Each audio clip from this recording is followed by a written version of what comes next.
Welcome back to Quiet Please. Hi, Mel. Hello, Kira. I feel like I should offer you all these congratulations. It's been such a big week in English sport for women. Thank you. Where would you like to start? Should we start? Well, it's up to you. Where would you like to start? I'm quite happy to start wherever. Last week you said that the winner of the LPGA Scottish Open was going to be a first-time winner. You were correct. I don't know that you thought it was going to be Lottie Woad, but you finally had a prediction that actually came true. So congrats on that. And then the Lionesses. It was I know. Okay, so let's go to Lottie first, I think, because I don't really know what to say. I'm kind of a bit speechless that we have this incredible talent from England coming through and just absolutely dominating. I mean, she won the Irish Open, KPMG Irish Open, less than a month ago as an amateur, the professional event. And then she finished third at Evian a couple of weeks ago, which then got her able through it's kind of like the PJ Tour U system where you can qualify through points being in college. Took her card and she won by 3 shots in her first event at the Scottish Open. She said, bye. So she's not bad. She was like, this is fucking easy. Not a problem. I won my first one by 6, even though I was an amateur, and then I'm just going to win this one by 3 because I wasn't feeling it. So she's got the British Open this week. I mean, just insane. Is she going to win the British Open? Probably. That's my prediction. Is Lottie Woad is winning everything the rest of the year. She's going to win the next 13 events. You heard it here first. She's going to win the next 13 events on tour. And she's going to save women's golf. I think that's what she's going to say. Okay, well, let's not put so much pressure on her mouth, please. Yeah. For the love of God. I'm doing it. Oh my God. I'm doing it. Yeah, I'm doing it. Okay, Lottie, if you're listening, hope you I'm only joking, Lottie. I'll pipe everyone down. Don't you worry, girl. I'll let you find your feet for a bit. But just so impressive. I mean, it's really exciting. It's really hard not to get excited about it. And I've always been that person that I've said, listen, can everyone just calm down, especially the media, because it does take a little, you can come out the gates quite quickly, but it does take a little bit of time to find your feet and get adjusted to tour life. But she's making it extremely difficult to do because she's being so loud with her game that it's impossible not to talk about. So listen. How does she not go nutso after that? Like, in terms of, like, personally, how does she keep it together and stay to the things that have gotten her to this point? I think that's the hardest part, is once you've won. I agree. Like, that's the easy part, and now it's she's in a whole different stratosphere. She's just a regular girl from Farnham. Somewhere in the UK. Yeah. And she carry on. And she's just a regular girl that's really good at golf. I know, it's from insane, some random place in the UK. I know. We're such a small little country. And there's little segments to it. It's incredible, isn't it? Yeah. And she's killing it. So how does she just stay that person and keep doing this? You know, I thought about this quite a bit over the last kind of couple of days. I felt like she was going to win going into the weekend. And I honestly think, and like, her winning like Anwar, her winning all the college stuff has really set her up for this. And we've spoken about it so many times, me and you, not just on here, but like on a personal level, like how these athletes coming out of college, men and women, are just fearless and they're just ready to go. Like, these college systems do such a fantastic job at preparing these athletes to go into the professional game. Like, there's no need for a step board anymore. There's no need to ask almost the older players for any advice. They kind of just, everything's kind of set up for them already. And I feel like they're just so well pedigreed to it. It's crazy. And so I really think she's going to be fine. She's going to be fine. Yeah, she's just got, I think just be where your feet are would be my biggest advice. You're going to get pulled left, right and center. And I think, maybe we can get her on the podcast. Ooh, shall we? You know, she's really made it big. Yeah, exactly. She needs to do it a few more times to get on our podcast, Kira. Yeah, come on, Lottie. Maybe if she wins the British Open. Maybe if she wins the British Open, we'll have a discussion with our producer. Okay. Yeah. Awesome. Really exciting for women's golf. For women's golf, for English golf. She's certainly, I'm covering the British Open this week, and I'm gonna actually look into it. And I actually think she's one of the most exciting, if not the most exciting player to come out of English women's golf in a very, very long time. So it's exciting for us to watch, for sure. I'm excited. Okay, well, everybody tune in to Live From this week so you can see Mel get into it. Yeah. I actually just tried on my outfit. So, yeah. Are you going to wear your hair down? Yeah, I am actually. I'm going to do it. Mm-hmm. Yeah. I'm feeling it. I started wearing it down with a hat on. So what did Kai say to you this week? Oh, yeah. So I walked out with my hair down. Okay, give this context. He's been waking up at dick o'clock. So, like, we are quite tired at the minute. And I walked out, and Carly was making breakfast. And he goes, I said, morning, buddy. And he's like, my hair was down for everyone for reference. And he went, mummy, hair up. And I was like, oh, no, it's okay. Mummy's going to wear hair down. He's like, no, hair up, mummy, now. I was like, okay. So I obviously look like shit and scared the living daylights out of him. So, but poor yeah. Kid. Also, just quickly talk about Kai. Did you see? I got rid of my tan lines this weekend. Don't know if you noticed. And congratulations! Thank you. And did you notice on this pig? It's the first time ever my feet have been brown. So we bought Kai a splash pad because it's so hot here in Florida. I mean, it's so it's like so hot. And we can't bother to do anything. So, did you notice the horse in there? In the pictures? What? No. Did you notice the horse in the splash pad? Like a real horse? Well, no, not a real horse. Like a toy horse, but a big one. Oh, okay. No, Did Kai say it was a donkey? No, he knows it's a horse. So, can I just, because a lot of people are asking me, and so I just want to clarify this if any of my followers listen to the pod. So our lovely neighbour came round when I was away once to Carly and said, hey, I found this on like a random street and I thought Kai would like it. And Carly was like, what is it? And brought over this toy horse with hair. I mean, it's full blown. It's like, it's quite tall. Like he can't get on it without us helping him. And so this horse, I was a little bit skeptical about it. Like it had been found on the street, but Kai is obsessed with it, and Kai makes me kiss it every morning. And he makes you I kiss put it in the pool. Yeah, he makes me kiss it. He feeds it his milk, like he proper looks after it, kisses it on the nose, and then will not leave it alone until I kiss it. We'll be like, does it have a name? Horsey. Wow. Thank you. Good job, Kai. Thank you. Yeah, and so we put it in the paddling pool, and he sat on it and just looked like a cowboy. So that was, so that's how we found the horse. The lovely neighbour gifted it to us, which they found. We love a re-gift. We love the re-gift, and yeah, I have like washed it, just to make sure. I was gonna say, yeah. If you're kissing the horse off the street, yeah. So I was washing it. It's probably dirtier now. I've kissed it, to be honest. So yeah, probably needs to get rewashed. I know. So anyway, that was the story of the horse. Okay, great. So yeah, and then lastly, the Lionesses won again. So I get all of my Lionesses updates from the royal family's Instagram.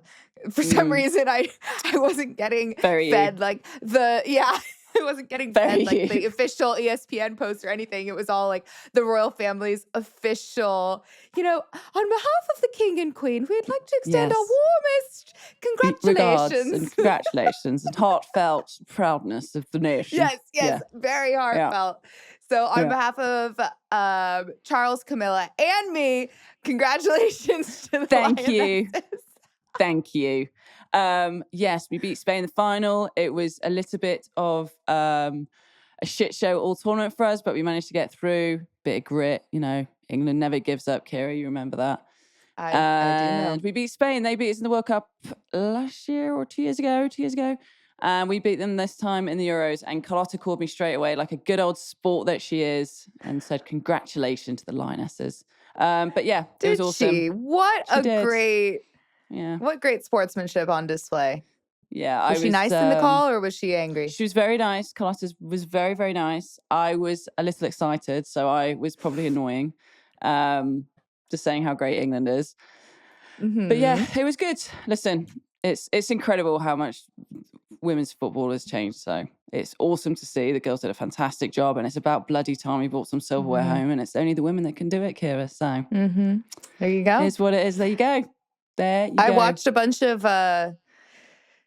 fans celebrating videos, and I don't think that existed 10 years ago, where it definitely didn't. People would be, because obviously England football fans, as you know, are a little cray, and they get excited when things happen. But I feel like that only happens around men's football. So to see, massive crowds of people falling on their knees and screaming, crying, throwing up, it's great. Yeah, it's awesome. It's Speaking of England, I just have to say, have you heard that sound on Instagram that's like, nothing beats a Jet2 holiday? Oh, are you joking? It's all I listen to. You can save 50 pounds. 50 pounds, yeah. Darling, hold my hand. Hold my hand. Jess Glynn. All I hear. I'm washing the dishes. Nothing beats a Jet2 holiday. I'm walking Steve. Nothing beats a Jet2 holiday. It's just on repeat oh my God, it's in my so brain. Good. It's so good. So I've got Lottie Woad, this is what I've got I've the also Lionesses, noticed. Jet2 holiday. No, Kira, Mel the Reid. Jet2 holiday theme. The Jet2 holiday theme. You put it in your TikTok, but put frolicking on holiday. It's like it's when people get caught frolicking on holiday. So like when you know what a frolic is, yeah? Like a dancing through a field or something? Not quite. It's like when you have a few too many cocktails and you've just find your partner really sexy and you just cannot wait to get to the room, so you just do it there and then. What? Yeah. Yeah, so Google honestly, Kira. No, that is not a frolic. Oh, this is our language barrier. Frolicking. I just will frolic. Okay, if you say frolic in America, that's like a woohoo, we're gonna frolic and jump around and like have an Aperol spritz and put flower crowns on and stuff. Yeah, no. Like we're having a little frolic. I don't think I need to see people doing that on. No, it's really funny. It's really funny. It's really funny. This is like the time you told me that it was really funny when it was that show where you could see people's actual todgers. Oh, peckers and todgers and stuff. Yeah. Yeah. And that was Naked Attraction. Okay, yeah, that's really, where our really funny humor divulges. Branch you out. I'm so proud of you. Anyway, one question for you on Lottie, and then we have a fun guest today that we'll get to in a second. But is Lottie, I know that you this is a weird position for you to be in, but as a third-party, non-biased observer, not in your actual position with Solheim, what do you think her chances are to play Solheim? Extremely high, I would say. I think, basically, she would have to really struggle, I think, to not now either get in. Well, if she doesn't get in, let's just say she doesn't get in automatically, which I think she will do, to be quite honest with you. But if she doesn't, she would have to do something quite dramatic. Would have to happen for us, I think, to like not even consider it. So, she seems like the second wave, like this new generation. Yeah, she's just playing way too loud. Yeah, you just cannot ignore this. It's just you can't silence excellence, and this is exactly what's happening. You can't silence excellence. Wow. Thank you. Deep thoughts from our very own Mel Reid. Okay. We've gone from frolicking to inspirational. Sorry, I had to get us back on the rails there. Okay. So the reason why we are sitting here today is because we have an agent that we share named Cosette Chaput, who put us together and helped us figure out having a podcast, and is why we're friends and all of that. So we thought, what better guest to have on the show than Cosette? Because she is, first of all, one of our bezies, but someone that is so interesting to speak with when it comes to the business of sport, the business of women's sport, building your own empire within a very male-dominated field. And then she also has lots of great stories about us. So, unfortunately. Unfortunately or fortunately, depending on how you look at it. But Cosette is our guest today. Yeah, she's awesome. We keep saying, while we're interviewing her, we're like, you're such a badass. But she really is. I feel like she is moving the needle, and I feel like she just got it before, a massive amount. Like, I feel now the movement is happening with women's sport, but I felt like her mentality was like that even before. And Way so before, that's what way before. So that's just why we both have said this many, many times, like we owe Cosette. We're never going to be able to repay what she's given us, but she's fortunately become a really good friend to both of us, and we just love her to death. She's just an awesome human being, and the world's a better place having her in it. Oh, it really is. It really is. So we're very grateful for Cos. We hope that you guys enjoy the interview. I'm sure everybody's going to get so much out of it, especially all the great stories about Mel. And we hope that you love the interview. Bye. Bye.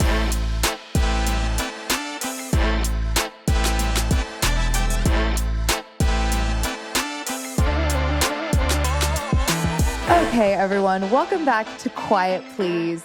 Mel and I are so excited for today's guest because not only is she a friend of the pod, all of our listeners have heard this name over and over again, but she also manages both of our lives. She's the reason why we have this show. She's the CEO and co-founder of Always Alpha, Cosette Chaput, and we love her so much. We're so lucky to know her and have her in our lives. Wow, Kira, what an intro. I feel like I'm glad this is being recorded, Just play this if I wouldn't say as nice my morning things to you mantra. in person. Morning mantra. We did just see each other in London, which was lovely. We're so fab. I love how you two saw each other in London and I was in America. Like in it Texas. made me very upset. In Frisco, Texas. It made me, I kept being rude to Kira. I was like, please stop sending me nice things. Like I just kept sending her pictures of Aperol spritzes. I know. I'm like, I had the biggest FOMO. I already have the biggest FOMO when you two and like Amanda as well hang out. And I'm like, and it's in my home country and it's been a heat wave. Like everybody loves England at that time. Like, but anyway, I'm glad you guys had a good time. I'm glad you guys had a good time. It felt weird. I actually realized now, I don't think we've been all around the world, many crazy places together. I don't think we've ever been to London together, which seems like an odd, really. Upcoming trip. A bit odd. Anytime. Did you know that Derby, where Mel is from, is spelled with an E and not an A? I learned that recently. I did know that because I believe it actually used to be spelled with an A. But the way you say it is so I'm like Googling Derby and I was like, God, I can't find this town in the middle of England. There is one named Derby. No, it's Derby. Yeah. It's Derby. But it used to be spelled with an A like years and years and years, like hundreds of years ago, and then they changed it because I don't know why. But. You know who's a Derby fan? Niall. Which takes me back to, I know a story you've already told on the pod, but now whenever you say Derby, I just think of the comedic sitcom that went down at the Masters of U2 trying to get U2 out of that party was a highlight of my year and really sums up my job. Yeah. Do you want to retell from your perspective, just in case people forgot? So it gives people an idea of what you have to deal with. First of all, it is very much us, to be fair. Like, Cosette knows us well enough by now that it was just not right to try and get me in to help you out. It was a failed experiment for sure. So this I feel like does sum up, both my job as well as each of your personalities, as well as a day in the life. When kids come up and they're like, "Oh, I want to be a sports agent." What? It's like, be a sports agent. It's like, well, there are many things I love about it, but there are elements of babysitting that you must be aware of. And walk in eyes wide open. I also say that having 3 little brothers was the best training I ever could have for this job, because I feel like I've just been wrangling cats my whole life. But yeah, this was a extra special story because it's both. So we, as you mentioned on an earlier episode, we were all at the Masters. We had a dinner that night with the 2 of you and Amanda. And another friend of the pod and client and friend of Alpha's, and Olivia. And so Amanda and Olivia were going to the restaurant. It was a very hard reservation to get, a very exclusive event. We had pulled a lot of strings to get the table. I also think we were the only table of women at that whole event, which a whole separate. There were a few other women, but we were the only all-female table. The only alpha table. So the 3 of us go to an event, and I say, Kira drives us. So Mel and I are in the back, Kira's driving. I say, okay, we have 20 minutes in this event, then we got to get back on the road. And so, we go in the event, everyone's mingling, and now 25 minutes has passed. I'm like, okay, time to go. But Kira is in a conversation with Niall and Colin and a few others. Niall Horan. Yes, of One Direction. And so I say to Mel, hey, why don't you go grab Kira? Because we had one other friend with us. But here, I'll grab her, divide and conquer. You go grab Kira. We got to go. So I was like, no problem. Mel's like, got you. No problem. So Mel walks up to Kira with, Melvin confidence. And I see them talking. I'm like, oh, I'm so proud. Actually, I didn't know if Mel had a dinner. Okay, this is great. The kids, they grew up so quick. And then Kira starts walking towards us and Mel turns around and now is talking to Niall. And I'm like, what? So then Kira comes up and says, all right, time to go. And I'm like, well, now can you go? Now I need you to go get Mel. And she's like, oh, that's right. So then she goes get Mel. Then, it's just shit show. The best part is when Mel came over to get me and she was like, we have to go. I was like, okay, bye. And gave her a kiss goodbye. And I'm like, you're driving us, you idiots. Yeah. And I was like, well, we need you to help us maneuver the car, which you have driven and have the keys to. Oh, but then in 2 seconds, between Mel, you reminding Kira that she was indeed coming to dinner with us and driving, you then forgot that you also had to come to dinner with us and needed to be in said car that she wanted to talk to Niall about Derby. We're literally that's all we were talking about was Derby County. But then no one's concerned except me. And so then, you guys always joke when I turn into momager and I'm like, they're like, oh, mom's getting stressed. And I'm like, we have to go. And Mom's like, well, do we have is dinner at a set time? I'm like, yes. She's like, oh, is it a reservation? I was like, yes. She's like, we talked about this. What time is it? What time's the reservation? 8. What time is it right now? 8:06. 8. Oh. It's going to take 20 minutes to get there. Amanda's texting me, where are you guys? What's going on? But it's the worst because Amanda hates being the first one there, hates having to wait for people. She's having a complete anxiety attack at the restaurant while we're not there yet. So funny. But great dinner. Great. The food was great. Great. Shout out Rayo's. It was a great dinner. Sorry we were a little bit late. Sorry. But, sorry, Amanda. Sorry, Amanda. Yeah. I mean, that's so emblematic of what you get to deal with day in and day out. But you also do so much more than corral the kittens. It's been about a year of Always Alpha? Yeah, we got up and going last summer and then had our public launch in October. God, so do we want to back up a little bit and explain how we got here? Sure. Before we get to Alpha. Yeah. You're the captain of the ship, Kira. Okay, great. This does feel weird. I'm usually in charge, but I feel like you guys are in charge today. So, Well, I just think it's a lot of people get to where they get because of somebody that they knew or their parent or whatever, which is great. But you are one of the few people that has accomplished everything to this point because of like sheer will and determination. And I think that's a great lesson. So can you take us back to like Chicago and that first job out of school? And yeah, absolutely. No, it's crazy because I feel like most days I still think of myself as, in college or an intern, and then somehow we're all adults, apparently. But newsflash, I feel like growing up, you always think, adults have it all together, know everything. And I feel like my biggest lesson in adulthood is no one knows anything and everyone's just trying their best to, some fake it till you make it. Some do it better than others. But yeah, I grew up in a tiny town in Colorado, like 5,000 people. I love sports. I played every sport under the sun. When people say, did you know you wanted to work in sports?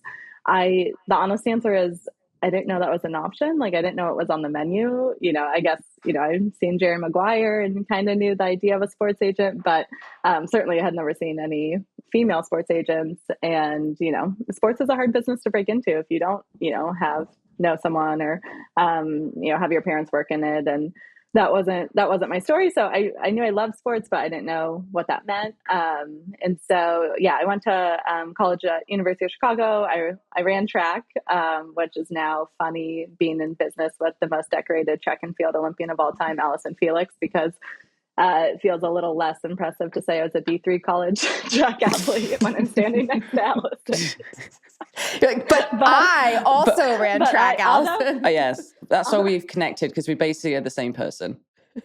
Exactly. Actually, though, a fun fact that we need to, use to, have a fun bet in the bar or something is Allison actually never ran college track. She turned professional in high school. And so she went to SC. The USC track is named after Allison, but she never competed as an NCAA athlete because NIL wasn't a thing. And so a fun fact between Allison and I, only one of us was a collegiate track athlete. Yes. And that would be a collegiate track star. That would be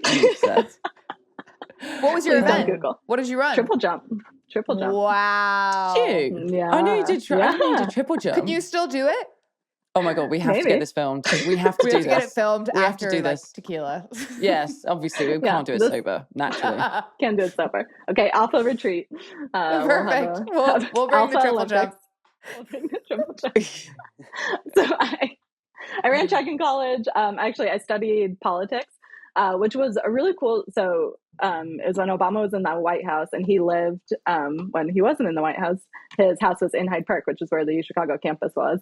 And his chief of staff for the first term, David Axelrod, had actually left and come back to start the political science program lead the political science program at UChicago. So studied politics, thought it was fascinating, but realized I did not want to move to DC. I did not want to work in it, but also realized that politics and marketing are basically the same thing. Like at the end of the day, it's influencing someone's behavior, whether it's to vote for someone or to buy a product or to like a brand. It's all a bit of psychology. So I just, honestly, I hit the pavement. I look back, I was probably very annoying. I sent, probably 50 emails a day for weeks to every alumni or any email I could ever find.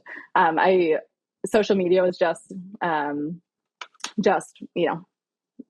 starting to exist. And so I remember I had an internship at a PR company and walking in and being like, hey, there's this thing called Instagram. You guys should be on it.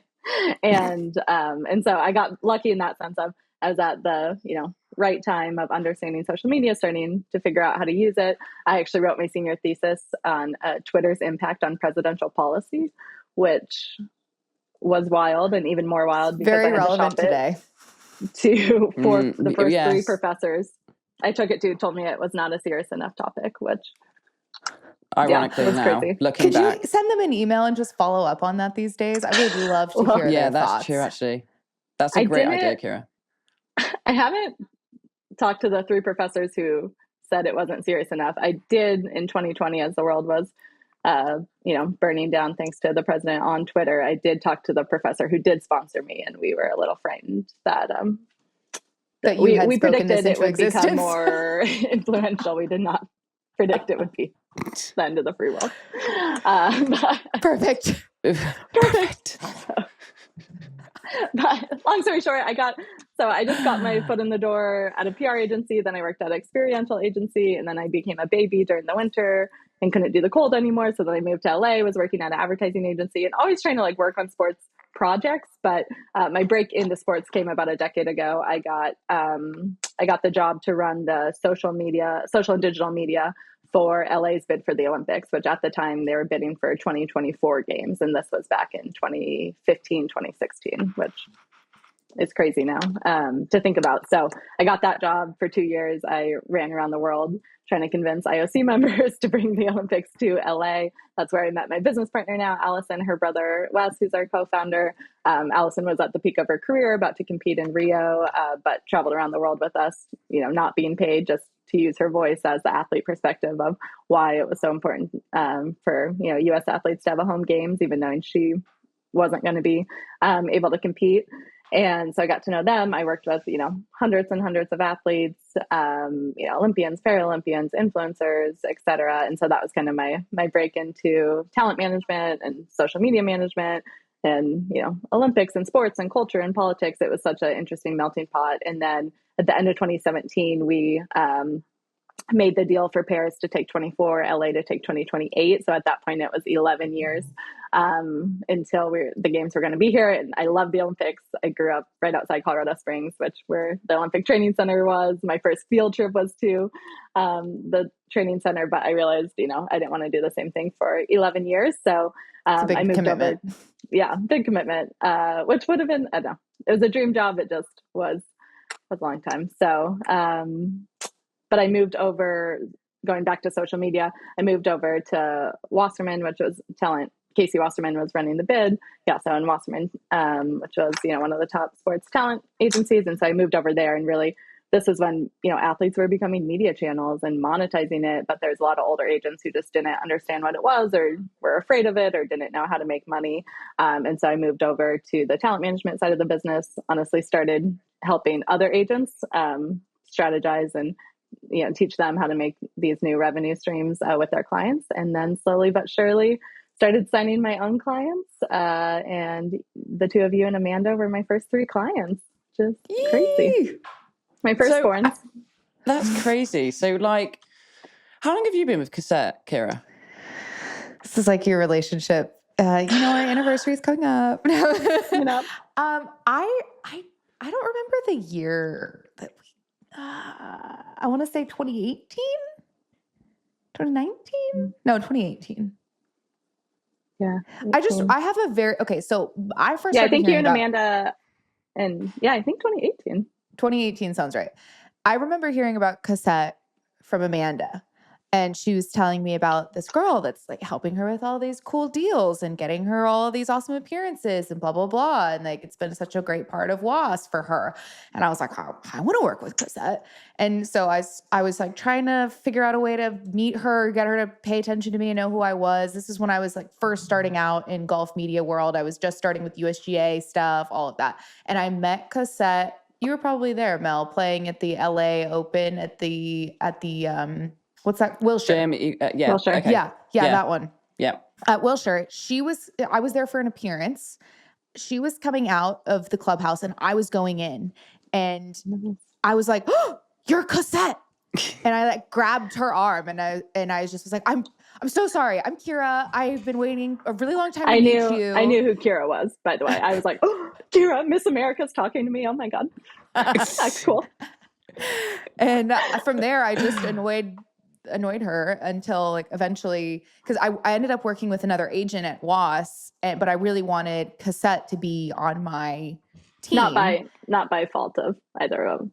Yeah. It was that's a whole other thing. But Cosette was still like, anytime something would come in, like you had like your finger on the pulse of whatever, and you would always try to bring me into stuff. And then eventually through jumping through a bunch of hoops, I was then on the team with Cosette. And then eventually I was just Cosette. Mm-hmm. And then obviously when Cosette made the decision to start her own company, that was a no-brainer for me to go with her. So, but I just remember that so clearly, and manifesting like, you will be my friend. you will love me. Oh, that's so funny. I remember that day too. It was a lunch, and I don't even know why I was there. I feel like it was a very random kind of. I don't know, because you're meeting, a networker and a little hard worker, and it was in LA, and you live in LA. I remember being starstruck. I'd never met a Miss America before. Oh, okay. Well, same. So. How did you and Cos meet? We first met, well, actually, I've got to give a lot of credit to Claude Harmon, to be honest, because I was practicing at the Flow at the time, and I was just talking about, like, how I feel, like, not very valuable, like, in a brand setting, and I don't really know what my identity is, and blah, blah, blah, and he's like, oh my God, you have to meet Cosette, who you still rep Claude, right? Yeah. He's our token male He's our client. token, yeah. Well. He's grandfathered in. He is. He's coached on the LPGA, so yeah, he fits right you in, can find an angle. Yeah, he fits right in, to be fair. But anyway, he was like, I was like, please, how the hell do I get to speak to this woman? Like, I have to, like, I need some help. I don't think I had an agent at the time. In fact, someone had just taken some sponsorship money off me, because that was the first thing that you did, was get that money back for me. But and by taking money, your old agent had stolen from you. Yes. And yeah, it was we fun. did get that money back. We did. So anyway, we had a conversation. It was me, you, and John, wasn't it? Yeah, John Muscatello. And I was like, I think it went well to Carly. I was like, I don't know. Like, I wouldn't be surprised, like, if they didn't want to have me. And within, 20 minutes, one of you called me and was like, we think we can do really cool things with you. And I was like, oh my God, okay, like, seriously. And they were like, yeah, we can do really cool things with you. Like, we'd love to take you on board. And I was like, okay. And it's really funny because, like, I've worked with a few agents who have, like, when, like, they promise things and they're like, we're going to deliver this. Like, it's very agency. And I'm like, okay, whatever, bullshit. Like, you literally have always been above and beyond delivering. Like, what you say, like, I've said this to you before, Cosette, like, you have honestly changed my life in many ways. But from a brand standpoint, like, you've made me see value in myself, and you're just a fucking badass, basically. And you've literally changed, that phone call changed my life. So I do have to give a lot of credit to the token male of Always Alpha, Claude Harmon. He can stay. He can stay, for sure. Yeah. I always also say that Coast changed my life because I've had many, many agents, and you were the first person that ever like brought something to me and really changed my life from understanding what I could do with my brand, what I could do monetarily, how I could grow, how I could see myself beyond just this little golf bubble. And no one had ever really done that before. It's such a rare thing to find and to feel. And then you also just built great community with all of us, with Amanda and Mel and Matilda and, you know, everybody else that you now have on board, and everybody that works for you too. So yeah, I mean, it's like really a first of its kind. Like, I can't think of anybody else, at least in our space, that does what you do for us. Like, maybe there's an agent that's doing this like for golfers specifically in like a really niche way. I don't know. I hope so. But for us, like, this is a really unique, like, just amazing, special thing. It's a privilege to be part of this group. Like, I feel like we're like doing really cool things and uplifting each other. And that's the culture that you, Cosette, have always kind of driven into, I think, all of us. Plus, we do kind of like each other. Yeah. A little bit. Oh, God. Yeah. Well, I don't know if your goal is to get me to cry, but that's always the nicest thing anyone's ever said. So thank you. And right, you know, the crazy, like, I take it very seriously, right? We always say, and especially like, it's, you know, these are hopefully 10-year, 20-year, 40-year lifelong relationships. And yes, we're doing business, and yes, we want everyone to make a lot of money, but it's also our lives, right? And it's a very intimate relationship. It's a very, you know, important part of, you know, your lives, my lives. Like, you know, representing someone is not something I take lightly. You know, anyone who works with us takes lightly. And so that means the world to hear it. And on the flip side, you know, the two of you have changed my life. And Amanda, you know, you were, as much as you were saying I believed in you, you guys also believed in me. You know, I was, when we first met, you know, I was, to a lot of people, you know, unproven, and, you know, I didn't have, you know, the flashy roster. I didn't have, you know, the decades of experience that so many others, you know, said they had. But, you know, you guys took a chance on me, and I feel like what's been so special is we've grown this together. And then, you know, to change my life of, you know, a year ago, a year and a half, 2 years ago, when I started to think about, you know, building Always Alpha with Allison, not having a name or a business plan yet, or just this idea of, you know, the work we're doing together is so special, and the upside and potential of women's sports is so massive and beyond comprehension that, you know, it feels like there's something here. But it's terrifying to leave a big company, and it's terrifying to start your own thing. And there's zero chance that, you know, I'd be in this chair, that Always Alpha would exist, that we'd be having this conversation if the two of you and Amanda didn't, you know, didn't believe in me, push me to do it. And then I'll never forget, you guys always said, you know, you said, you always tell me to bet on myself. You have to bet on yourself. And basically you have to take your own advice. And that's something I think about all the time. And you've changed my life. So look at you now. And we've had a lot of fun. We've had a little bit of fun. We've had a little bit of fun. Because if you're not having fun, what's the point? all over the world. I know. All over the world. Actually, Kira, when you were saying before we directly worked together and I would bring you deals, one of the deals I brought you was for the Mexico best friends trip, which then you couldn't come to, which then led to the craziest is still weekend. I can't remember why I couldn't come, but it's still one of my biggest regrets in life, because this trip just continues to provide content for years and years after. For years. Oh my God. That was one of the best 3 days of my entire life, because it was just fun. Like, we were basically treating it like a bachelorette. But we did actually work. I mean, we should call it work, because that's actually what we had to do. Did you work? Well, I actually did a lot of posts. You fulfilled your contract. I fulfilled my contract. You fulfilled your contracts. I did, yes. Which someone in the group didn't quite get it done in time. And it wasn't Amanda. It was not Amanda, although Amanda still says from that trip that the scariest phrase I've ever said is, well, would you like to be in breach of your contract? Because no, the scariest phrase choice. that Cosette could ever say No. to you, if you, anyone out there listening, if you ever get an email that says the word candidly, that's how you know you are I'm in you are trouble. in the shit from Yeah. Cosette if you use the word candidly. She sometimes sends me an emoji and she's like, hi, just checking in again. And I'm like, oh shit, what did I miss? And then I'm like, oh no, I've definitely needed to reply to that about 4 days ago. But I had 3 emails to do and I completely got taken a track. You know You have how a I'm lot of bombarded with emails, emails. I know, I really do. You have a lot of emails. Just a businesswoman. Fucking hell. Just a businesswoman. We don't have to get into that trip, but that trip was so funny because I've never seen Momager like Cosette before. Like, you know what I mean? Like I hadn't, like we'd obviously worked I don't together. think we had really met. No. I mean, we had met in person once or twice, but we started working together during COVID. So yeah, exactly. For the first 6 months, we didn't know each other in person. It was all over the phone. Exactly. Yeah.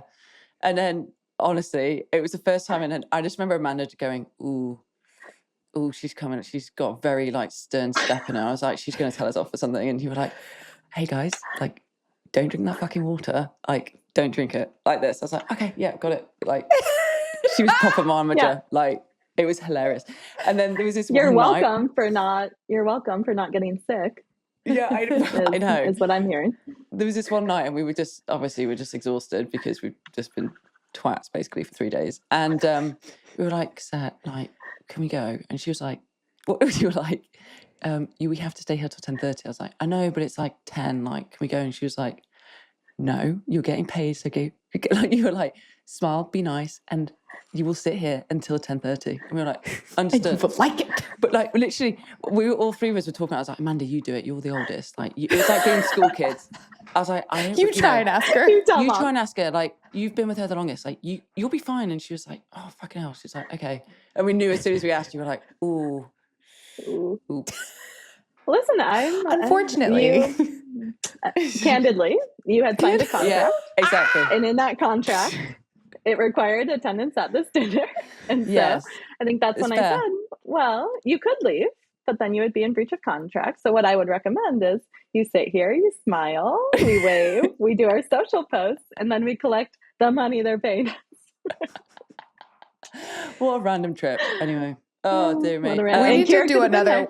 Kira I don't know if they these particular folks would have us back, but I'm sure there's somebody else out there that will. It was a weird time. It was during COVID. It was Tanya was all over the place. Like, oh my god, it was hilarious. Oh, you guys should have Tanya on. Yeah, we should. We should actually. She would be hilarious. She would be great. So I actually have a serious-ish question. Like, you obviously working in sport, like, can you just kind of go into the difference between male and female athletes from a brand standpoint and like getting endorsements in? Like, I think on the LPGA especially, like, I feel like women's sport is obviously taking off, but I still say to the LPGA players, and actually being around the Women's Business Summit, like speaking to people in the industry, like, women have to be so much louder than just their sport.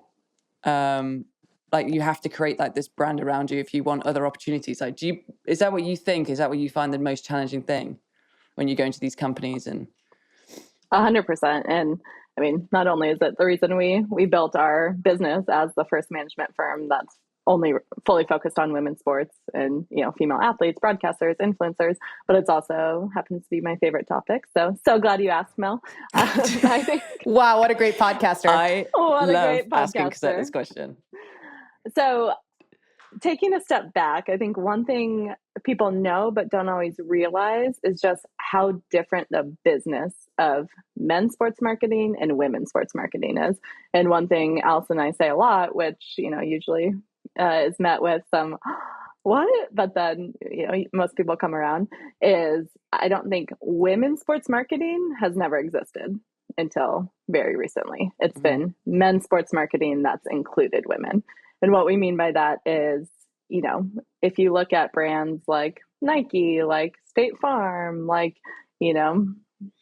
Gatorade, they're spending more money now to have more women on their roster. and that's great. We want them to do that, and they're amazing partners, and that's certainly a piece of the ecosystem. But that to us is still men's sports marketing. That's now including women, where women's sports marketing, how we define it, is who are the companies who fully depend on women to stay in business from a consumer standpoint, who, makeup companies like Sephora, skincare, mom brands, any, brands who literally they are selling only to women. Women are their consumers, have all the purchasing power. And how do we get those brands into women's sports and really leveraging, talent in the women's sports space? So, the Sephora deal, any coach coming on with the WNBA, like those types of deals, I think are just the very, very beginning and really groundwork of women's sports marketing. Like even when you look at Caitlin Clark, who's incredible and changing the industry and doing amazing things, her portfolio from a brand perspective, if you look at her portfolio of at least initial partners, it's almost identical to LeBron and Michael Jordan and men who have come before her, which again is great, and we're not saying that money shouldn't be there, but I think the bigger opportunity is how do we create an entirely new category. And then the second point we like to of just how the model of the business is different and how we're building alpha in a way that wasn't possible inside some of the bigger agencies is male athletes tend to make 70-80% of their income from on court or on the field of play, so team contracts, etc. For women and female athletes, it's the inverse of that, right? They're only making 20 to 30% from playing contracts, and the rest of that is coming from off court or off course money and marketing. So Mel, to your point, yes, it's to have to make even remotely not even the same amount of money, but to start to even build wealth for you, let alone hopefully we'll get to generational wealth.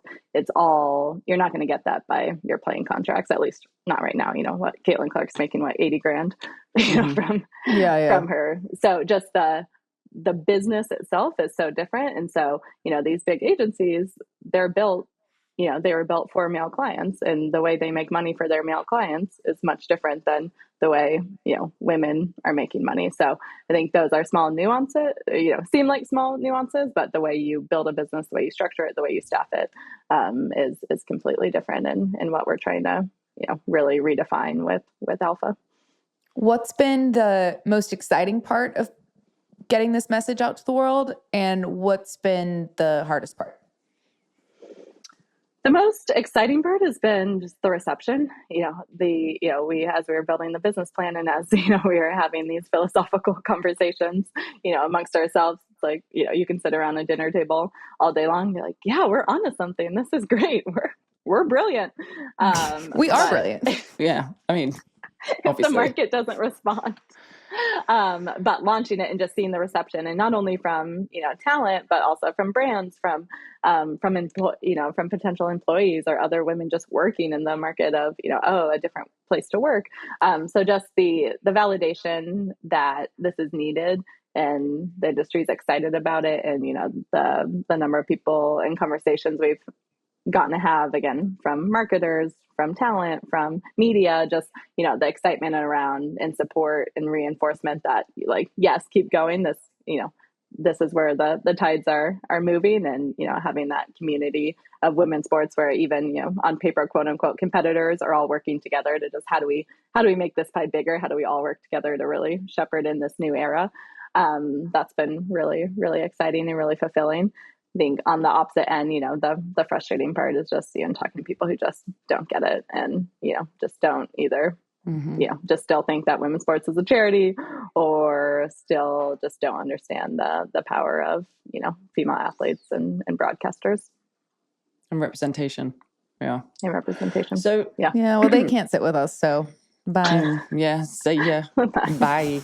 Perfect. Bye. I would also say that one other just immense highlight, and this is probably more selfish than anything, is just the clients we've gotten to work with, starting with the two of you, and the roster we built. I mean, I'm obsessed with everyone on our roster, and it's just the most impressive, driven, smart, smartest, but kindest women who not only are the best at what they do, but want to build their platform and then want to use that platform for good too. And I think I use this example all the time of just just money means more, and the revenue means more to our clients. I worked on the men's side for a really long time and I had amazing male clients.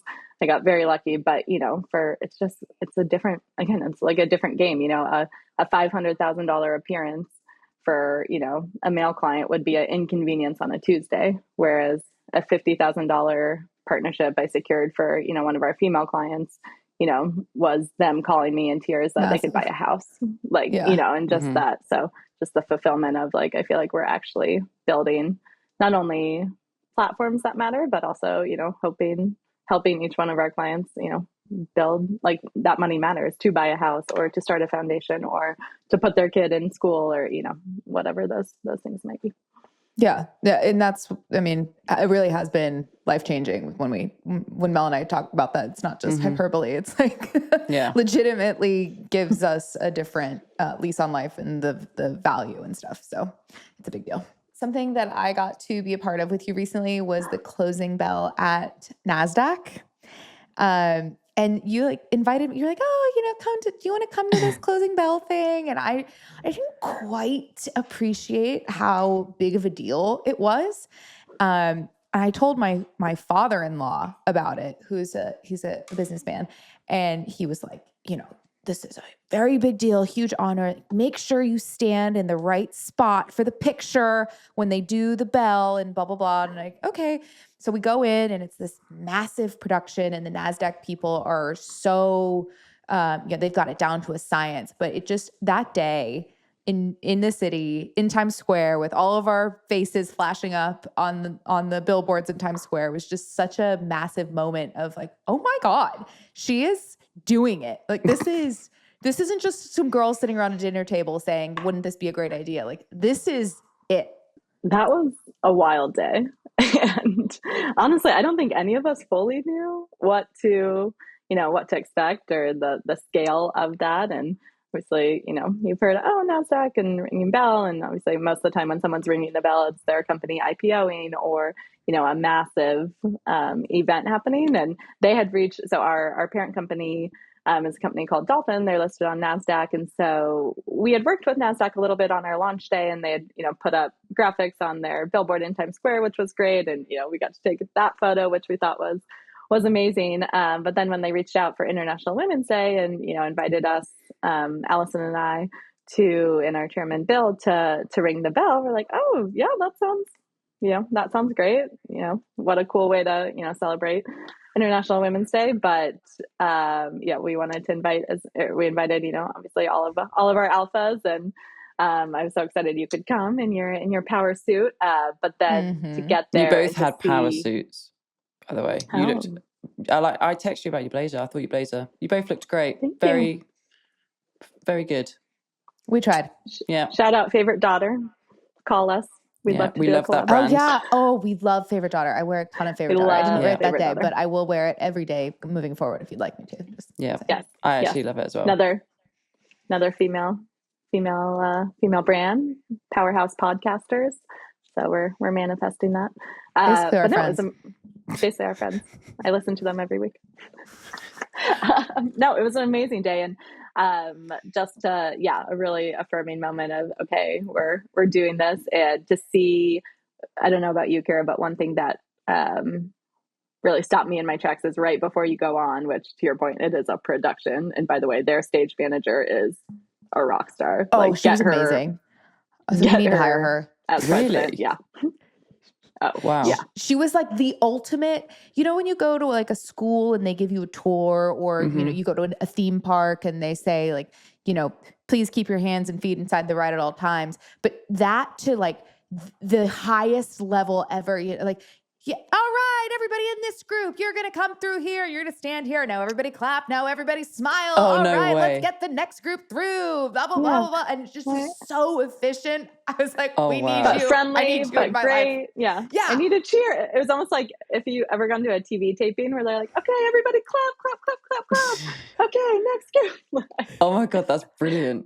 Yeah, we need to Beyonce playing. There was confetti, which no one loves confetti more than Kira. You guys, the confetti was so great.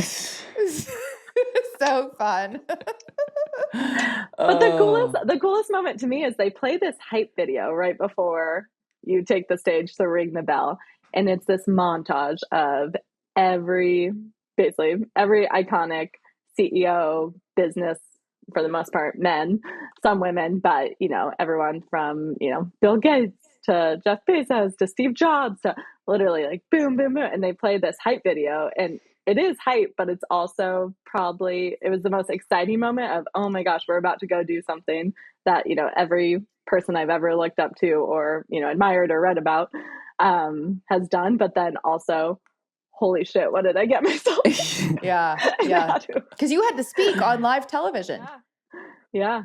It was only 30 seconds, but it was a great moment and a great day to be able to celebrate. Like, okay, we're doing this, and now how do we build from here?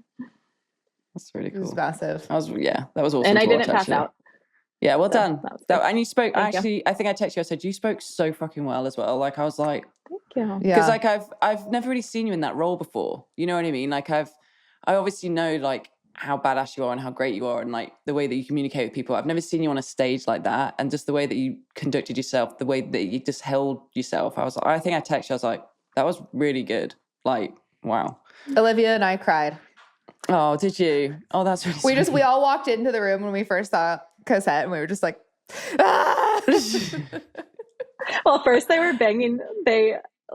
It's in Times Square, and there's this wall of windows where you can kind of see in. And so I had gotten there a little bit early with Allison, and then all of a sudden we see this commotion, and we look out the side, and it's Kira and Olivia outside in Times Square. Commotion is a great way to describe it. That's so good. With That's Kayla, so good. Kayla as well. Yeah, who's your new bestie. Yeah. Oh my gosh, one of a fellow alpha. But it's also, by the way, we are working on a way to get all the alphas together because we have to do that. That we have to do that. Yeah, we require it. No, I'm just kidding. I don't know if you've noticed, but I make all my friends be friends. So surprise. Yes. Well, you've got good friends, so. So I just wanted to ask, like, with athletes. So I've always been quite intrigued by this. I think I've asked you this when we've had a drink before, but. Like, for example, I can only speak from the golfing world, but like there's a lot of the natural personalities of golfers is to be quite introvert.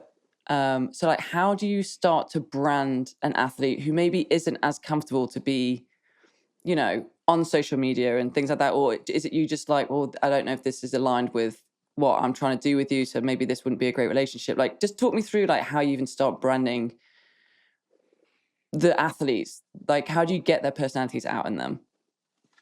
Yeah.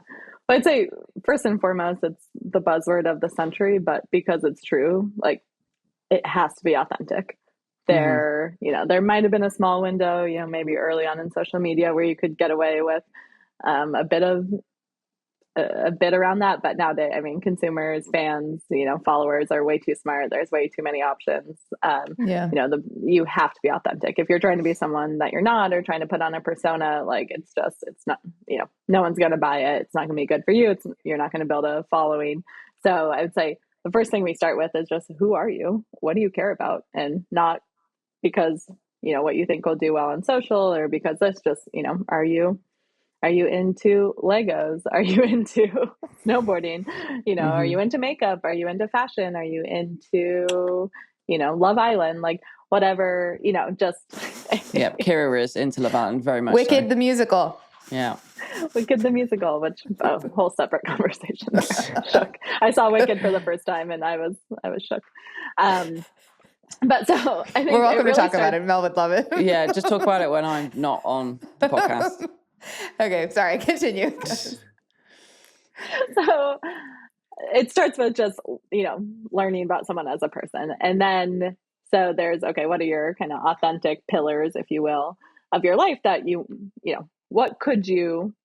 how do you spend your life? What are those pillars? What are your interests? And then it's the second layer of, which, if any of those, are you willing to share?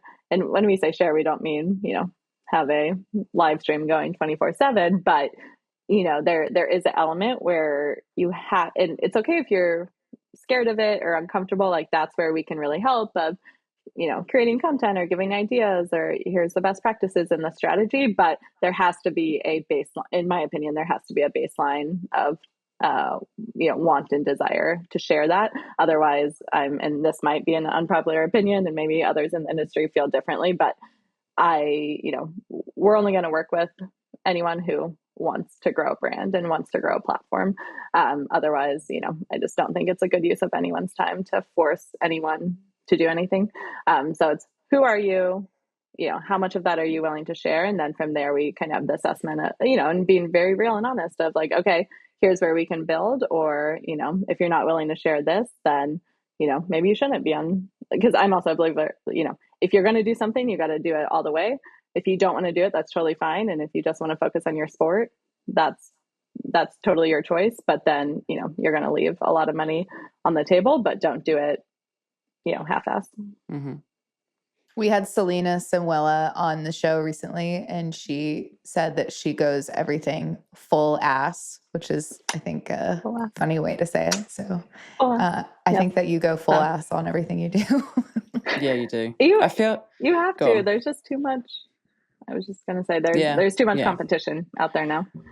Well, I also feel like maybe not so much now that you're the boss lady, but like I feel like you worked pretty much like that's the people don't understand with a sport agent as well, like because sport is just going on pretty much 24/7, like you have to pretty much be 24/7 as well. So and it's a client-facing business. Like people are constantly, hey, I have a problem with this. Can you help me with that? Blah blah blah. Have you must have called Cosette with a problem like that? Like, hey, I did this, or I don't think I don't think I'm bad about it. I think I would only call. Oh, you because that's like no, definitely not. I think I would only call if like something was truly wrong. Yeah, and that's what I mean. That is the business, right? Of there's a lot of I joke with my team of the good news is we're not chained to a desk from 9 to 5. The flip side of that is sometimes you get calls at 2 a.m. because someone got something happen or they need help. So I think it's, or you end up in in Dubai stranded on the way to Pakistan, Mel. So with half your forehead missing.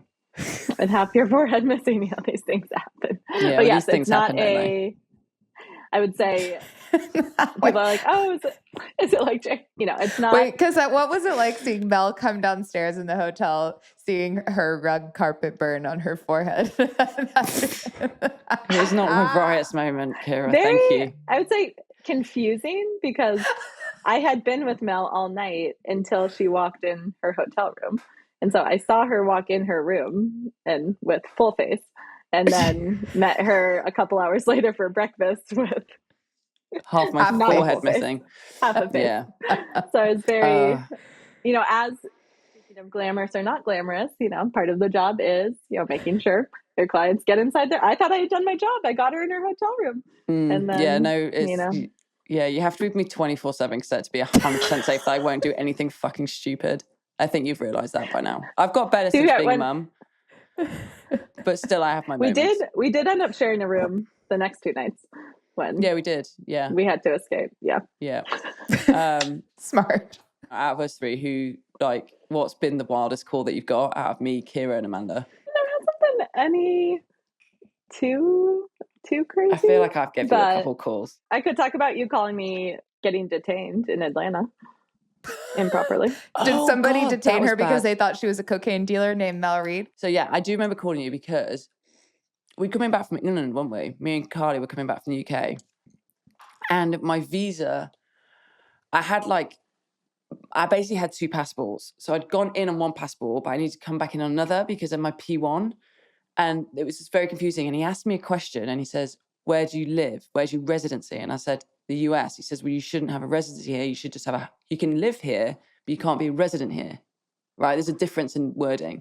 And I was like, okay, fine, I live here. And he was like, well, no, you already said residence. Now I need to take you in the back. And I went, this is ridiculous. So I just had a long day. I'd had a very long day.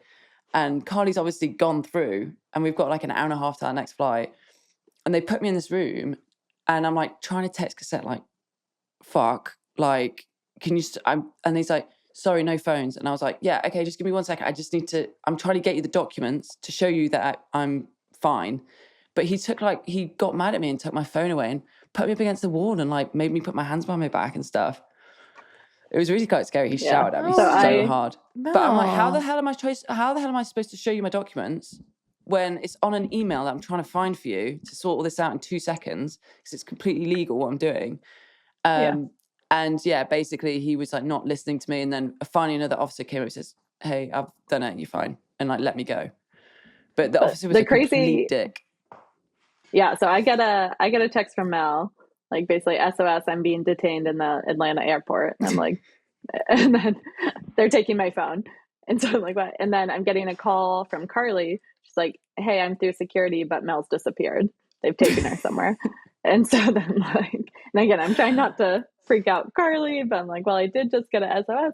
And then, and to be fair, we had just been through like 9 months of hell renewing her visa because it was in the middle of COVID and we had to, and then find again, my talk passport, about things, basically. Yeah. Things that then they lost her passport and couldn't be there. And so, and again, things that you don't think necessarily a manager deals with, but they do, not the glamorous side. So we had been, but we knew for sure we had, all these documents. So then, the type of thoughts that go through my head, I'm like, okay, I have a copy of this document that she needs. Like, do I need to get on a flight to Atlanta to go find my client and prove that she can be here? That she can be here, get deported. Wow. Yeah. No, it was actually, I don't get scared very often. Mel. It was horrible. Quite scary because I said the wrong word and I was like, oh, I'm sorry, I mean live. And he goes, well, you've already said residency now. And I'm like, you're being a bit of a dick. Like you're being a bit of a dick right now. That's what I call king in the castle syndrome. Yeah, it's like you have domain over this one little thing, so you're gonna try and exert your power. And just that was a quite good one actually. Yeah, that was quite a good one. But things. It's always interesting when you have to hire a lawyer. Whether it's different types of lawyers. There's I feel like there's more on the men's side, but the stories you'd hear from the older agents about, being the one to tell someone they're getting divorced or serving papers or,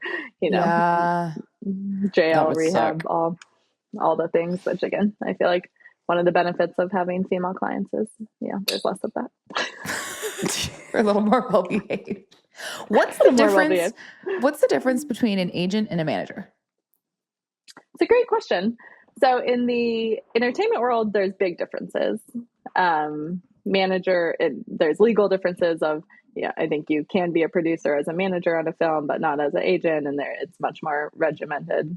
But everyone, like, manager is really your quarterback, your, overall strategist, your partner, looking at managing all aspects of your career. And then agents are basically specialists that you bring in for different projects. So again, in the entertainment side, you have a manager, and then you have a scripted agent, you have a non-scripted agent, you have a book agent if you want to do that, you have a podcast agent, you have, basically the manager's the center of the wheel, and then the agents are spokes that you bring in for different things. In the sports world, it's really interesting because it's pretty much the standard has been that, one person just does it all. I feel like a lot of the big agencies, manager and agent are kind of used interchangeably. And it's, kind of a one-stop shop. I'd say that's starting to slowly change. Like some of the, I'd say, bigger NFL stars now, they have someone who's a manager, and then they have someone who's an agent, or someone who does their playing contract, and then someone who does their marketing. And so they're starting to specialize or diversify a little bit. But actually, I very much believe in the manager and agent ecosystem. And so we built Always Alpha actually as a management firm. So we want to be managers, and then any areas that, we don't have expertise in or don't have staff, we bring in. So for example, with both of you, I'm your manager, I oversee, the trajectory of your career. So all the marketing, the podcast, all the pieces we've talked about, but then you each have one area I don't, that isn't my expertise is broadcast. And so each of you have, a respective broadcast agent that we partner with to make sure you're, getting the best broadcast opportunities and deals possible. And like if we wanted to write a book or something like that, you would then bring in a book agent. Yeah. But you would manage that process and like make sure that everything is blah, blah, good and stuff. Yeah. The center of the wheel. How many clients do you have at Always Alpha now? We have 20 exclusive clients. Wow. Yeah. That has grown. Yeah. There's We're more people really- than just the three of us, than I just Mel, know. me, and I Amanda. know. We have to share Right. you. I know. No, but I want they're everyone all to have the magic awesome. of Cosette in their lives. But also we are very, very diligent and discerning about, who the right fit is, because we do really see this as a community, and as cheesy as it sounds, like a sisterhood and, a sorority of sense. And so, in addition to obviously business opportunities, from a personality standpoint, we take it very seriously, like who would be a fit. And honestly, also being honest about, there's some people, can we do a good job for you? Are we the right fit? We're the first to say yes, but we're also the first to say, no, you may have an amazing business, but, actually my friend over here at this agency would probably be better because they're, here. So the last thing we ever want to do is, mismanage expectations or just say yes to business for money's sake. It's more, what are those long terms? But we're growing. I don't know if I've told either of this, but we have 2 more talent managers starting next week, who are amazing, and they're going to be signing their rosters. So it's exciting. It's crazy. Sky's the limit, Cosette. How Sky is the limit. How would you, from your perspective, describe how Quiet Please came together? Because the podcast was really, I mean, both Mel and I have wanted to do a show, but you were the one that kind of really made this, the idea that came to life, come to life.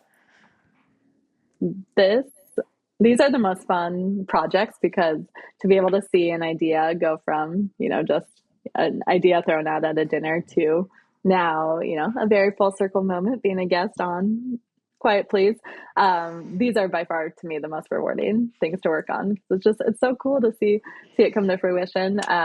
And yeah, this was a long time in the making. I mean, I think Kira, starting with you, I want to say, back 2018, 2019, when we were first talking, you had always said, I think I want a podcast. What does this look like? And then we had an opportunity, a couple of years later, and we went pretty far down the line of looking, but it never felt quite right. And we were always, we know there's something here, but what does it look like? And, you always we always had very honest conversations about, your ability to be patient and to figure out, okay, instead of just doing something quickly to check the box, I want to make sure when we do it right. And then same for you, Mel, on the other end, you had talked very early on about using your voice and platform, to build a community and build really something of meaning. And we had talked about, okay, does that make sense if you're still playing? The thing with podcasts that I don't know if the listeners all know is it's a ton of work. It is so much work. And I've had other, I helped Claude start his podcast. I've worked on a few others. And whenever a client comes to me and says, I want a podcast, I'm like, okay, sit down. Before we go any further, like, are you willing, let me lay out how much time it takes and how much work it is. And it's not a lot of money up front, so if you're doing it for the money, don't do it. And if you're not willing to put, in significant time every week, then don't do it. And, that's where most people drop off. But we had both those conversations. And then Mel, I think so it was always kind of in the works, back burner. Okay, what's the right opportunity, talking to different networks. And then Mel, you connected with someone at the iHeart Women, Kristen, KB, yeah. right? Yeah. Kristen, yeah. I remember you called me from Michigan and said, yeah. I think there's an this opportunity. Woman. Yeah. Yeah. And but so I was nervous about doing it on my own, because I was like, I mean, I can talk, but I'm not really a host.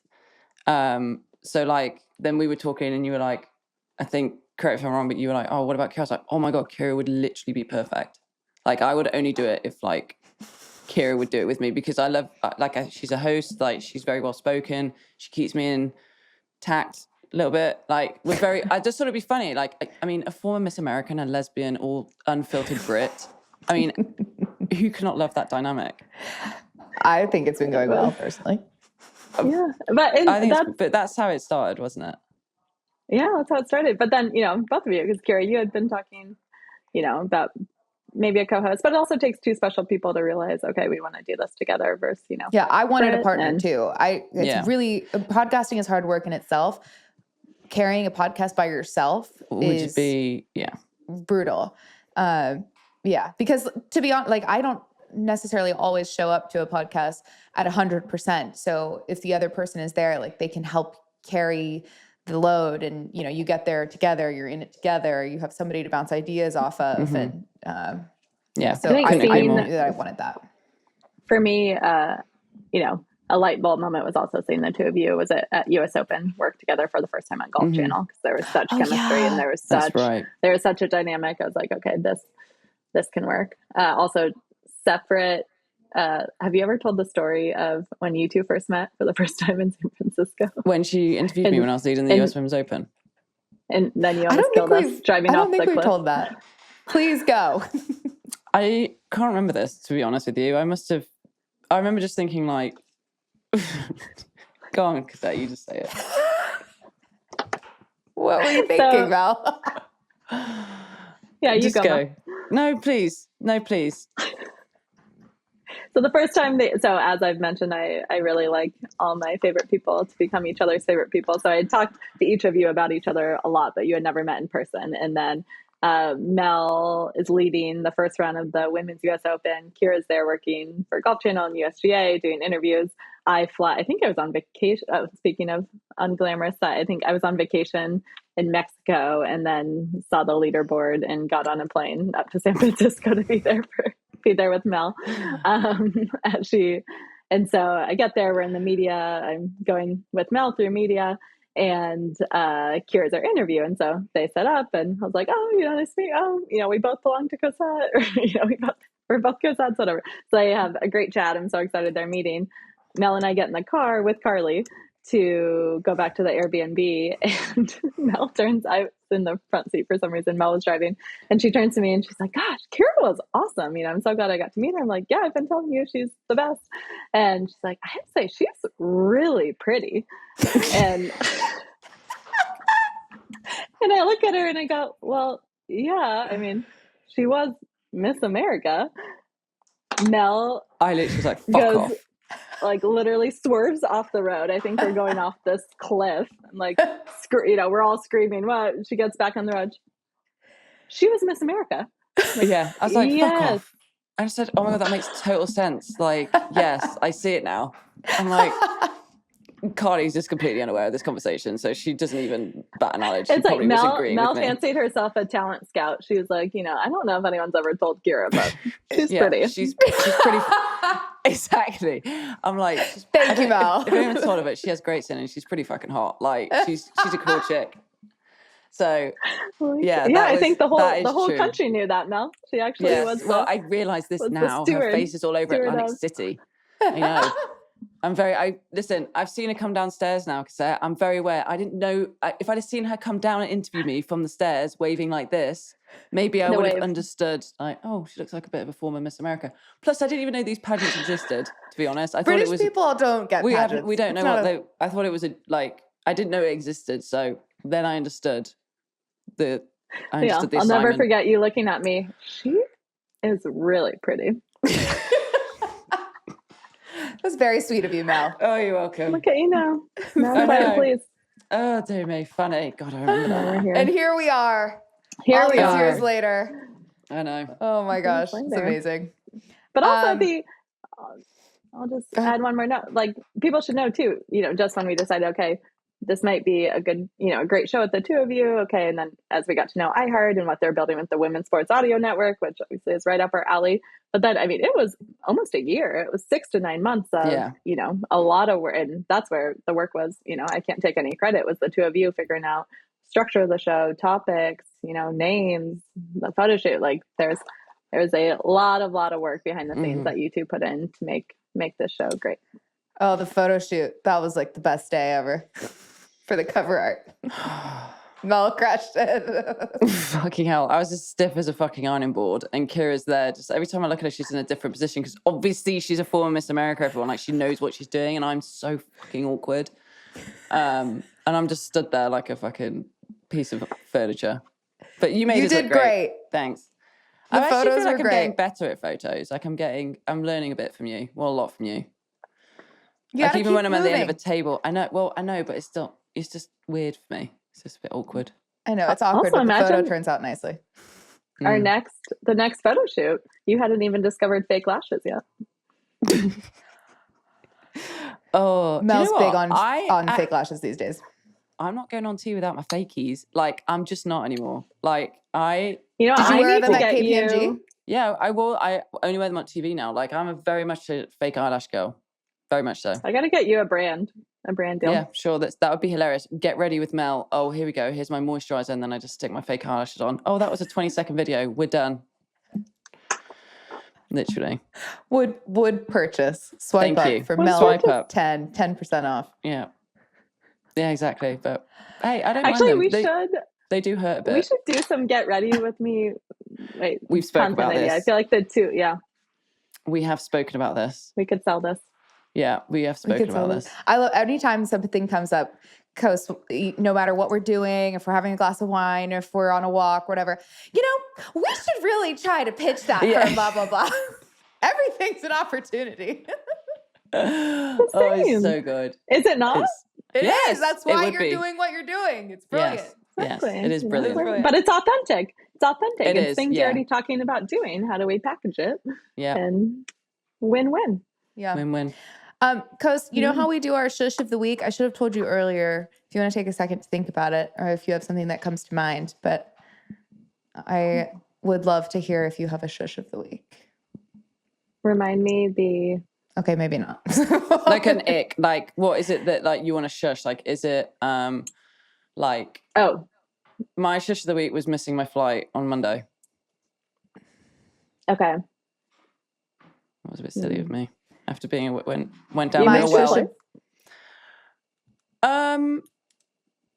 Well, I'd been very well behaved all week, and then me and Anna Jackson were like, "Oh my god, that was such a like it was a long week." Anna Jackson. So we're like, "Let's get a couple bottles of wine, or a couple turn into like 3, potentially 4." We went to our room at 1:00 in the morning, and then I completely didn't set an alarm, and this is probably too much information, but I woke up with like my t-shirt on, no underwear, and 1 sock. And I woke up with Cardi calling my fucking hotel room and was like, "Are you at the airport?" I'm like, "No." And she's like, "Your flight's in 15 minutes." And I was like, "Okay, I think that I may have fucked up here." I'm like, "Just give me a second." So I had to like rebook a flight at 10:00, get to the airport, realize that even though I'd had a shower in the morning, because obviously I'm a very cleany freak, I still only put 1 sock on. So I had to go through security with 1 sock. And it was just not a great day for me. But that's my shush of the week. And I've not missed a flight in years. But I didn't call you because I was a big girl and did it sort it myself. I was just going to say, I am shook. I did not get a call. Yeah, well, I was in a panic. It's giving breakfast in Mexico. Yeah. Also, the fact I even showed up to breakfast was an achievement in itself. I was the only one that was a good girl. Obviously, Amanda was you don't want to be in breach of contract, Mel. No, I know, but it was not I was fine. I had a couple of coffees and I was fine. But again, I get led astray. You know what I mean? A good time, glass of wine or 5. I just can't help myself, can I? But anyway, so okay. It wasn't, and then I sat next on the plane, when like there was only seat available was the middle seat, and I'm like, please, I don't want anyone near me. Nancy and Dennis, who were talking to me the whole time. I'm like, Queens, like, just give me a second. Like, I need to just eat my Doritos at 9:00 in the morning, and I need to just be quiet. Like, I need to go home. Quiet, please. Quiet, please. I need to go home. Yeah. So it was not a great travel day for me. It's the worst one I've had in a while, but my own doing, to be honest, my own fault. I own it. So anyway. It's good content for the pod. It's a silly one, but it was a big debate at the dinner as at last night. Can my of the week be I'm over everyone saying that you can't wear ankle socks anymore? Thank you. Yes. I'm against that as well. I'm against it. You know what, Gen Z? You wear whatever socks you want. Yeah. But I love an ankle. I'm just going to own it. Look at that ankle sock. That's a great ankle sock. The ankle sock. I'm not doing the tall socks. I'm sorry. Call me a millennial. Well, I like a tall sock every once in a while if the outfit calls for it. But as a rule, no. As a rule. Yeah. Yeah. No, I feel like I'm obligated to wear long socks because I'm a lesbian, but Most of the time I wear. But it's out of being a lesbian, not out of trying to be Gen Z. Yeah. So when I missed my flight, I wore one ankle sock. It wasn't even a real sock. It was an ankle sock. I love an ankle sock. You know, Yeah, I'm just going to say it. And I want to all the first they came for our middle part, then they came for skinny jeans. And I don't, Gen Z doesn't understand what millennials have been through, No, like they'll get back it in the soon day, when they're no longer the cool generation. Yeah. When we Gen like Alpha hipster, or whatever. Like hipster, hip fucking jeans and like those big belts and stuff. Like you didn't have to go through what we went through. Of course, when high-waisted come in, we're like, oh my gosh, this is actually amazing. You can bend over and like everything stays in. Yeah, agreed. And now they're thinking that they invented skinny jeans. Yeah, I'm like, get out of here. No, get out of here. Yeah. So the notion that I can't wear ankle socks. I like that. That's a great one. What's My yours, shush Kira? is all the things associated with moving. I'm moving into a new house, as you guys know, and there's just a lot of moving parts and a lot of people that I have to talk to that I would rather shush. So there's that. I don't recommend, but it will be great in the end. I'm going to have a new podcast set up soon. Yeah. But right now it's Blancois. Moving is quite stressful, actually. It is very stressful. Yeah. Calling all the furniture companies, if you're listening. There we go. Actually, we'll wallpaper. Need one. We'll need one in about a year. Rugs. Yeah. Moving companies. Lighting. Rugs. Yeah. Open for all of those sponsorships. Yeah. Please reach out at Cosette at Always Alpha. Yeah. Or Home Depot for me. I have my nut hugger tool belt, which I Mel use on does a love reg. a nut hugger. Yeah. She's all into her power tools. Yeah. Yes. Lowe's. He doesn't have to be Home Depot. It could be Lowe's. No, it could be Lowe's. I'm not picky. Any Ace Hardware. Yeah. Love that. Love a little Ace Hardware, actually. Love it. I take Kai there every Sunday. We have Prime days coming up if you want. So we can move quickly. Some last minute deals. Call me. Fantastic. Okay. Yeah. We got to get into you have a great community listenership. Someone's either got to work for these brands or have a friend or a spouse. Like, come on, let's lift each other up. Exactly. Yes. Yeah, I agree. And on that note, Coast. Also, Mel, stop wearing that Coors hat till they pay you, please. Okay.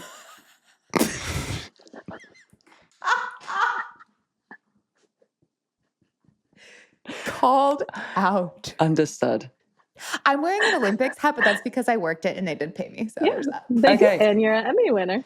And I'm an Emmy winner, as is Mel. Okay. I understood the assignment. But I will if anyone never works with Coors, obviously, and would like me to wear this hat again, let me know, because it is a great any other hat. beer company. Anything alcoholic would be great for me right now. I'm in my retirement era. You were the first and only individual golfer Casamigos has ever sponsored. That was a very cool brand to wear with, actually. I enjoyed that one. Yes. You did well there. That was a big deal. Thank you. Thank you.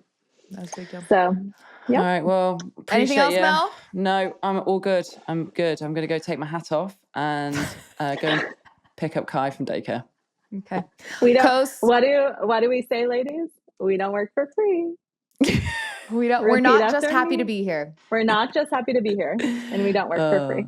That's very true. All right, understood the assignment. We love you, Coast. We are so grateful for you. We're so proud of you, and we are excited for the listeners that they get to meet the famous Cosette friend of the pod. Ooh, a lot of pressure. This was scary, but thanks for having me on. Love you too. All right. Bye. Bye.